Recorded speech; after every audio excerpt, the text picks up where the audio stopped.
There's a story about a person much like you and me. This person, let's call her Claire, was the kind of person everyone could count on. Need a ride to the airport? Call Claire. Stuck on a work project? Claire's your solution. Feeling down and need a shoulder to cry on? She'd clear her schedule without hesitation. Claire's life was a revolving door of yeses. It started innocently enough, as it always does. A friend needed help moving. Yes. A co-worker needed someone to cover their shift. Of course, yes. A sibling needed advice late at night. Yes, I'm here. Saying yes felt good.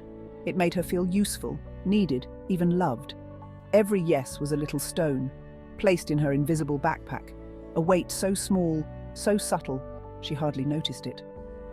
The years passed, and Claire's life became a mountain of commitments. She said yes to extra hours at work to prove her worth, yes to hosting holiday dinners because no one else would, yes to being there for everyone at every moment. And with every yes, another stone slipped into her backpack. She didn't realize how heavy it had gotten, not at first. The weight crept in slowly, almost kindly. It showed up as a twinge in her back after a long day. It lingered as a quiet exhaustion in her mornings. By the time she hit her 30s, Claire had forgotten what her own voice sounded like because she was so busy being everything for everyone else. One day, her youngest niece asked her an innocent question. "Aunt Claire, why don't you ever do the things you want to do?" Claire froze, her niece's words hitting her like a freight train. What did she want? She couldn't remember. It had been so long since she had thought about herself that the question felt foreign. Her life was a series of tasks, obligations and to-do lists written by everyone else. That night, Claire sat in her car after another long day. Her mind wandered as her body felt heavier than it ever had. She thought about the stones she carried, not physical ones, but the invisible weights of every yes she had ever spoken. Some were small, like the time she agreed to take on a project at work. Others were massive, jagged boulders, like the toxic friendship she couldn't seem to let go of, or the dreams she had abandoned for the sake of keeping the peace in her family. She began to cry.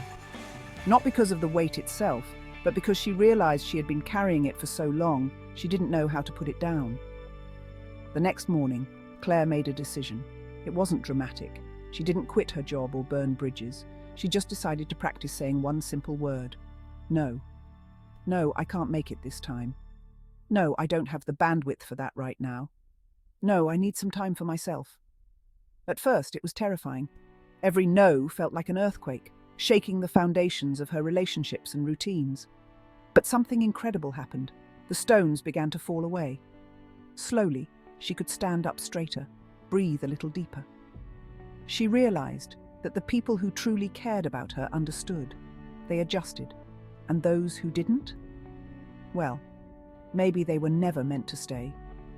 As Claire walked through her days, lighter than she'd been in years, she noticed something else.